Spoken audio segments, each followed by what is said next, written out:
வணக்கம் குருஜி. வணக்கம் சார். இப்போ செவ்வாயோட பயிற்சி ஏப்ரல் மாதம் 2ஆம் தேதி.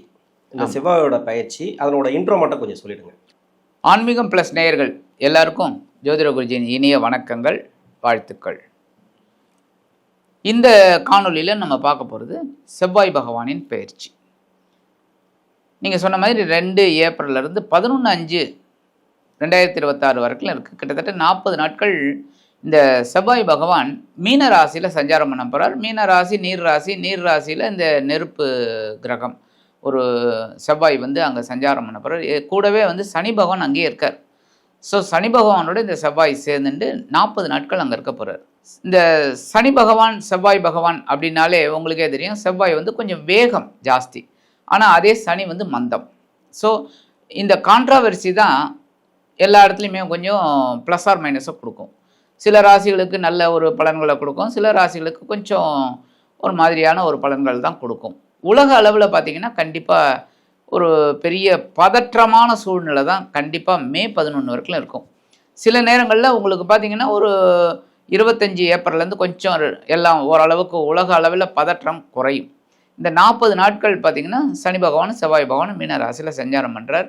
இந்த வகையில் பார்த்திங்கன்னா 15/4/2026 22/4/2026 வரைக்கும் கிட்டத்தட்ட ஒரு 8 நாட்கள் எல்லாருமே கொஞ்சம் கவனமாக இருக்கிறது நல்லது எல்லா விஷயங்கள்லையும். ஏன் அப்படின்னா ஒரே நட்சத்திரம் உத்திரட்டாதி நட்சத்திரத்தில் சனி பகவானும் செவ்வாய் பகவானும் சஞ்சாரம் பண்ண போகிறாங்க. ஸோ எல்லாருமே கொஞ்சம் கேர் எடுத்துக்கிட்டு இருந்தால் பரவாயில்ல. அந்த வகையில் ஒவ்வொரு ராசிக்கும் என்னென்ன பலாபலன்கள் அப்படிங்கிறத நம்ம இப்போ பார்ப்போம். துளாராசி. இந்த துளாராசிக்கு 2ஆம் அதிபதினு சொல்லக்கூடியவர், 7ஆம் அதிபதினு சொல்லக்கூடியவர். ராசிக்கு 6ஆம் இடத்துல செவ்வாயோட பயிற்சி. இது எப்படி இருக்கும் இந்த செவ்வாய் பயிற்சி? ஏன்னா சனியோட சேர்றாரு ஒன்று, இன்னொன்று குருவுடைய வீடு. இந்த ராசிக்கு யோகாதிபதினு சொல்லக்கூடிய இடம் கிடையாது அந்த குருவுடைய வீடு. அதாவது பகைகிரக வீட்டில் சனி செவ்வாய் சேர்க்கை மட்டும் இல்லாமல் இப்போ குருவுடைய வீட்டில் இருக்கும்போது ராசிக்கு 6ல் போய் மறைகிறார் இல்லையா? இவர் என்ன மாதிரியான பலன்களை கொடுப்பார்? இப்போ ஆக்சுவலாக பார்த்தீங்கன்னா துலாம் ராசி நேயர்கள் அப்படின்னாலே இவங்களுக்கு ராசிநாதன் சுக்கிர பகவான். அதனாலே இவங்க கொஞ்சம் சந்தோஷத்துக்காகவே இவங்க கடன் வாங்கி மாட்டிப்பாங்க. உடல் ஆரோக்கியம், ஏன்னா 1 8 குடை அதிபதி. அதே சமயம் பார்த்திங்கன்னா இப்போ செவ்வாய் பயிற்சி அப்படிங்கும்போது நீங்கள் சொன்ன மாதிரி செவ்வாய் ஓரளவுக்கு இவங்களுக்கு ஒரு ப்ளஸ் ஆர் மைனஸ் தான், ஒன்றும் இதெல்லாம் இல்லை, பாதகம் அப்படின்னு சொல்ல முடியாது. அவர் 6ஆம் இடத்துல மறையிறார் அப்படிங்கிறது, 6ஆம் இடம் அப்படிங்கிறது உபஜயஸ்தானங்களில் ஒன்று. அந்த இடத்துல மறையிறார் அப்படிங்கும்போதே சனி பகவான் அவங்க வந்ததுலேருந்தே இவங்களுக்கு ஓரளவுக்கு நன்மைகள் நடக்க ஆரம்பிச்சிடுது, ஓரளவுக்கு பரவாயில்லைங்கிற மாதிரி. ஏன்னா சனி பகவான் அங்கே 2.5 வருஷம் இருப்பாருங்கும்போது கொஞ்சம் ஓரளவுக்கு பரவாயில்லை. அப்போ இங்கே செவ்வாயும் சேர்றார் அப்படிங்கும்போது இவங்க என்ன பண்ணணும் அப்படின்னா எல்லா விஷயத்துலையும் கொஞ்சம் கேர் எடுத்து பண்ணணும். ஏன்னா துலாம் ராசி நேயர்களுக்கு எல்லாமே பொழுதுபோக்கு, ஜாலியாக போயிடுவாங்க. அதெல்லாம் கொஞ்சம் அவாய்ட் பண்ணி கொஞ்சம் இப்போ குடும்பஸ்தன் அப்படின்னா அந்த குடும்பத்துக்கு என்ன செய்யணும் அப்படின்னு, அதேமாதிரி உத்தியோகஸ்தர்கள் அப்படின்னா உத்தியோகத்தில் என்ன வேலையோ அந்த வேலையில் கான்சன்ட்ரேஷன், அதேமாதிரி தொழில் வியாபாரம் அவங்க கரெக்டாக தொழிலை கரெக்டாக பண்ணணும். அந்த மாதிரி இருந்தாலே ரொம்ப நல்லது. இந்த சனி பகவானோட இந்த செவ்வாய் சேர்ந்தால் கூட நல்லது தான். 2 7 குடை அதிபதி மறைவு அப்படின்னாலும் அந்த இடத்துல இவங்களுக்கு ஒரு ப்ளஸ் பாயிண்ட் கிடைக்கும் வாழ்க்கை துணை மூலமாக.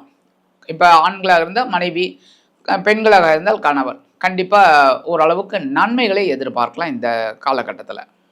படிக்கிற மாணவர்களுக்கு, இப்போ குழந்தைகள்ல இருந்தே வச்சுக்கலாமே, எல்லாருக்குமே படிக்கிறவங்களுக்கு எப்படி இருக்கும் இந்த செவ்வாய் பயிற்சி? படிக்கிற குழந்தைகளுக்கு ரொம்ப நல்லா வரும். இப்போ கான்சன்ட்ரேஷன் நல்லபடியாகவே இருக்கும். ஏன்னா இந்த ராசியில் தான் சனி பகவான் உச்சமடைகிறார்.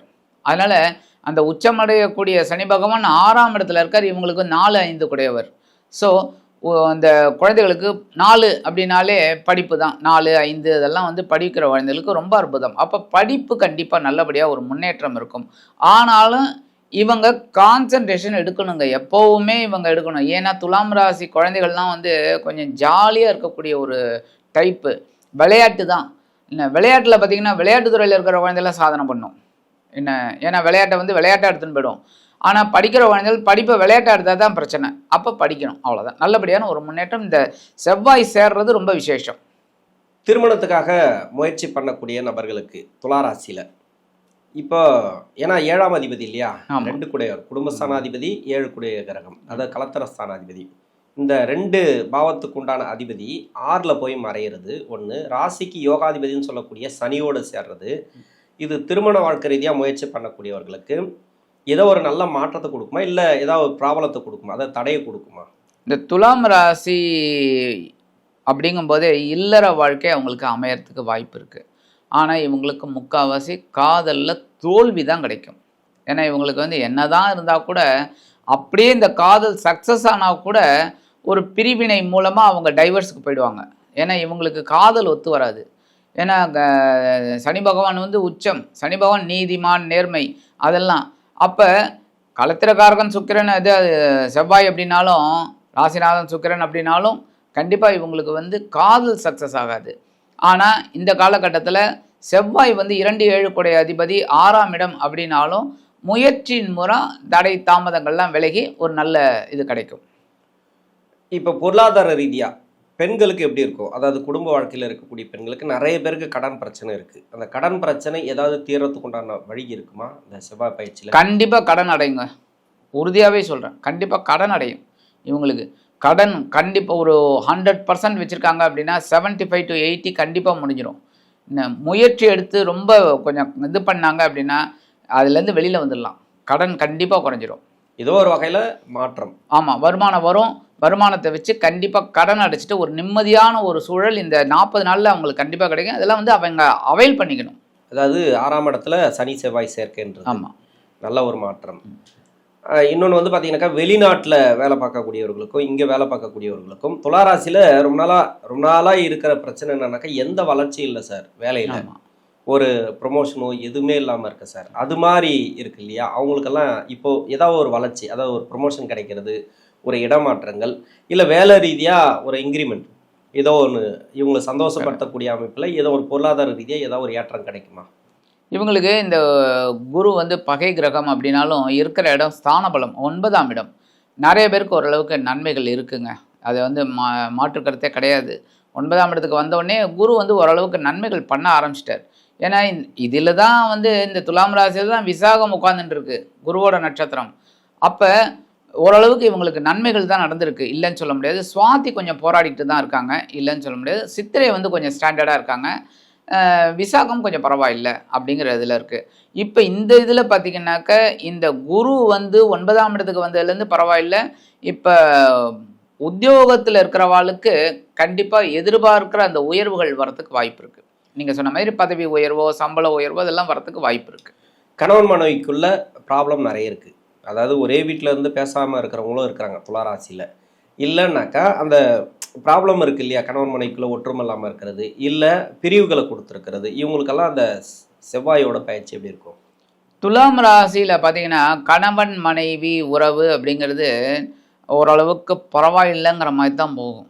என்ன அது வந்து நம்ம சேர்க்குற நட்சத்திரம் படி, இந்த ராசி படி, அது அந்த மாதிரி வேற மாதிரி போகும்போது அந்த பிரிவினை இதெல்லாம் வரதுக்கு வாய்ப்பு இருக்குது. ஏன்னா நீ பெரியவனா நான் பெரியவனா அப்படிங்கிற மாதிரி போகும்போது தான் பிரச்சனைகளே வருது. அந்த கரெக்டாக இணைச்சிருந்தாங்கன்னா அவங்களுக்கு எந்த வித ப்ராப்ளமும் இல்லை.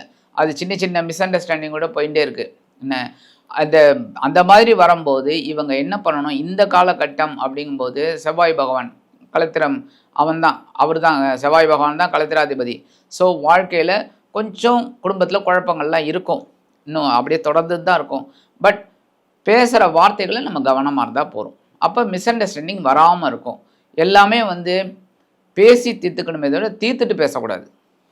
தீர்த்துட்டு பேசுறது தான் இங்கே பிரச்சனையே. அதான், ஏன்னா சனி வந்து உச்சமாக இருக்கிற வீடு, இவங்களுக்கு எப்பவுமே ஆக்ரோஷம் அதிகமாக இருக்கும். கண்டிப்பாக எதை பேசினாலும் எடுத்து தெரிஞ்சு பேசிடுவாங்க, அதுக்கு யோசிப்பாங்க பின்னாடி. அது மாதிரி இப்போது தொழில் செய்யக்கூடிய நபர்களுக்கு, ஏன்னா 6ஆம் இடத்துல இந்த 2 கிரகம் இருக்கிறதுனால தான் இந்த தொழில் சம்மந்தமாக கேட்குறேன். ஏன்னா கடன் பிரச்சனைலாம் துளாராசிக்காரங்களுக்கு இருக்குது.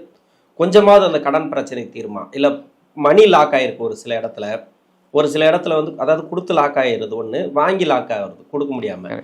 இந்த ரெண்டுமே வந்து ஏதாவது ஒரு நன்மை கொடுக்குமா? அதாவது வாங்கின கடனை கொடுத்தாலும் நன்மை, கொடுத்த கடன் வந்தாலும் நன்மை. இது ஏதாவது ஒரு மாற்றம் கிடைக்குமா? கண்டிப்பாக நல்ல அருமையான கேள்வி. என்னென்னா கடன் வந்து கொடுக்கறதும் இருக்குது, வாங்குறதும் இருக்குது, 2 விதமான இருக்குது. நம்ம கொடுத்துட்டு மாட்டிக்கிறதும் இருக்குது, கரெக்டு.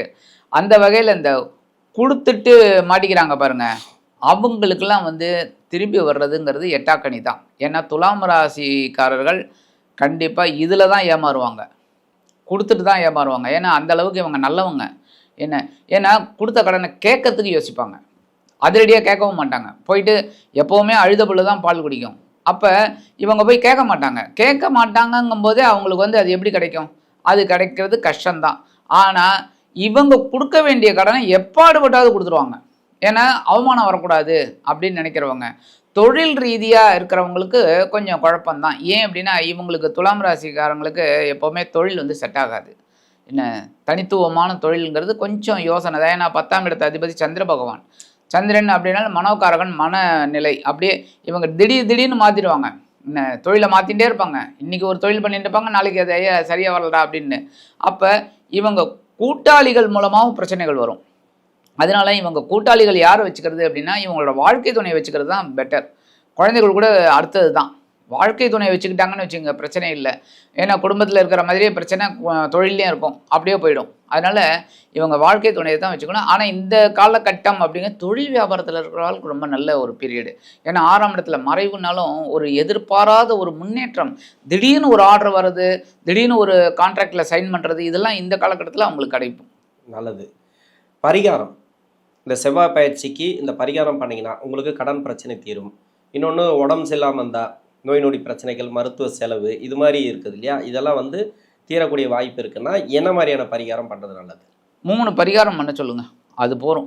முதல்ல முருகப்பெருமான் வழிபாடு. செவ்வாய்னாலே முருகன் தான், அதில் மாற்றுக்கருத்தே கிடையாது. முருகன் வழிபாடு பண்ணுறது ரொம்ப விசேஷம். கந்தசஷ்டி கவச்சம் பாராயணம் பண்ணுறது ரொம்ப விசேஷம். அடுத்தபடி லக்ஷ்மி நரசிம்மரை வழிபாடு பண்ணணும். நரசிம்மர் அப்படின்னாலே பார்த்தீங்கன்னா வித்தியாசமான ஒரு பிறவி, கரெக்டாக? உருவமே வித்தியாசம். ஸோ இந்த வித்தியாசமான உருவங்களை வழிபாடு பண்ணால் தான் சனீஸ்வர பகவானோட தாக்கம் குறையும்.